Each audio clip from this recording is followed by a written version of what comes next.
Je ne pouvais que l'imaginer jamais morte, mais elle était morte. Sa voix, finie. Plus jamais sa voix au téléphone.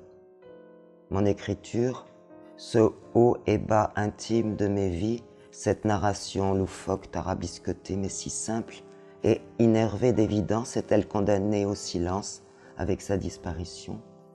Ce livre qui s'appelle Deux continents d'amour, je l'ai écrit en hiver 2015, c'est-à-dire juste après, un an après le décès d'Antoinette.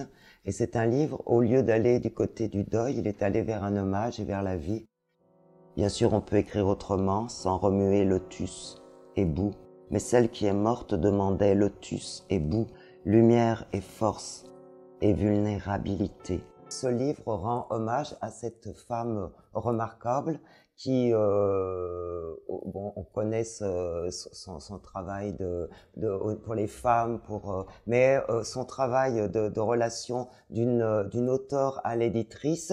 Et il me semblait qu'il y avait peu de choses qui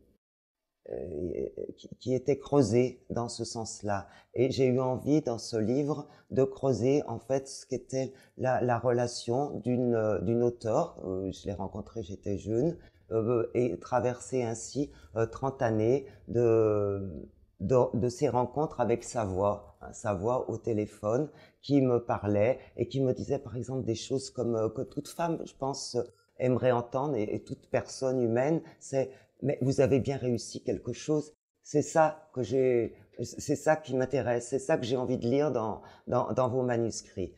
Ça m'a pas empêché d'écrire aussi, par exemple, quand avec mon amie, nous avons été des survivants du tsunami, elle a accueilli ce livre d'une manière humainement grandiose, et aussi lorsque j'ai été torturée et violée en Afrique, elle a aussi publié le récit que j'en ai fait. Mais il y avait aussi toute cette autre partie où elle voulait donner comment dire, vous êtes en vie, dites le vivant envers et contre tout, comme elle savait le faire et défendre la vie envers et contre tout.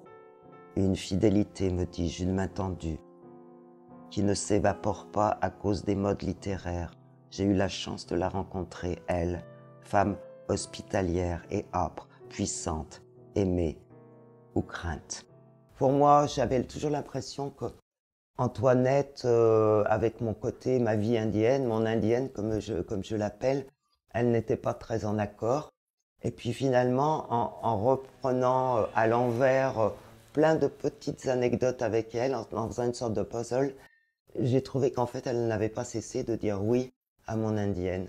Et en fait, c'est aussi dans ce livre un hommage que je fais à son oui, à mon être en entier, en fait. Même à cette indienne qui est un peu quand même, pour les Occidentaux, une sorte d'alien.